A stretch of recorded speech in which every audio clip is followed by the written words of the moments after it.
Vsak teden je z nami kdo nov, kakšen nov član, ampak ko sliši človek besedo, dovolj je, da eno besedo slišiš, ki te pribije, ali skozi srce, ali skozi dušo, ali ti prebije in glavo, odpre eno razpokico in začne svetloba počasi prihajati v človeka.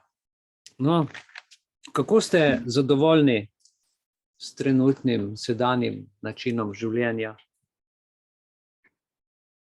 Jaz nisem preveč zadovoljen glede na stanje, ki ga opazujem. S seboj sem zadovoljen, nisem pa zadovoljen z okolico, ki jo doživljam kot kritiko družbenega sistema, ker vam moram povedati, 40 minut danes pred Zoomom je prišel en član, ki je rekel, odvetnik mi je rekel, da mu moram do jutri zjutraj sporočiti odgovor na odgovor sodišča. Sem rekel, kako odvetnika imaš in ti mu moraš odgovor sodišča sporočiti odvetniku? Ja, je rekel, vse do zdaj sem mu vedno vse napisal. Sem rekel, zakaj pa imaš odvetnika, da mu ti pišeš, pa še plačuješ, da on na sodišče odnese? Se pravi, ti mu 300 metrov plačaš, da on do sodišča, vse ostalo ti narediš? Ja, je rekel, do zdaj sem se še jaz naredil. Sem rekel, potem ga pa črtaj, pa mu povej, da ne boš mu nič plačal, pa sam nes na sodišče, pa me gleda. Jo, jaz se pa tega ne bi sam spomnil.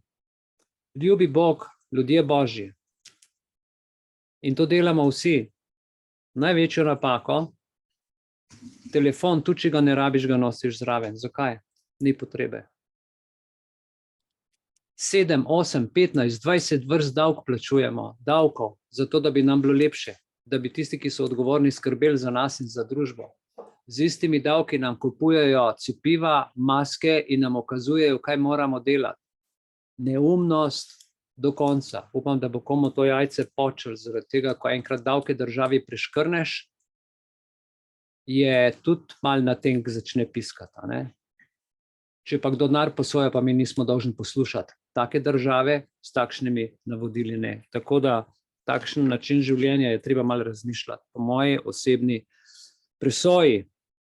Namreč, mnogi ljudje danes živijo v bedi in stradajo, ko se bogati ponašajo svojim bogatstvom pred revnimi, ko je človek sovražnik svojega bližnjega, ko nihče ne zaupa svojemu bratu, sestri, sosedu, morda celo partnerju, kar je Egidij prej rekel, kako smo napadeni. Tako da ta energija ravnovesja odplakuje negativne silnice in v posamezniku ustvarja tako imenovano stanje budnosti. Stanje budnosti, stanje ozaveščenosti in da ni treba nenehno s sabo te presoje nositi, ko je človek tako zgrajen, točno ve, da ne bo dajal konsenza tem ljudem, ki ti ponujajo zdravje, ki ti ponujajo slavo, ki ti ponujajo denar, ki ti ponujajo službo, ki ti ponujajo še ne vem kaj v imenu dobrega. Dokler človek ne da konsenza, je država v problemu v izpolnjevanju obljub oziroma stvari, ki jih tujci hočejo prenesti v našo državo in nam to suverenost vzeti. Oprostite, ker sem se malo razgovoril, ampak res sem to imel na duši, tako da, glejte, vse je nebeško, dokler to, kar delaš, delaš nenavezano. Kaj je navezanost, kaj ni navezanost, naj vsak presodi. Zaenkrat bom jaz naredil kratko pavzo, poklical Mirana in vam javim, kako daleč je stvar in ko pride, se javimo naprej. Do takrat pa se bomo malo spočili. Hvala lepa, se vidimo.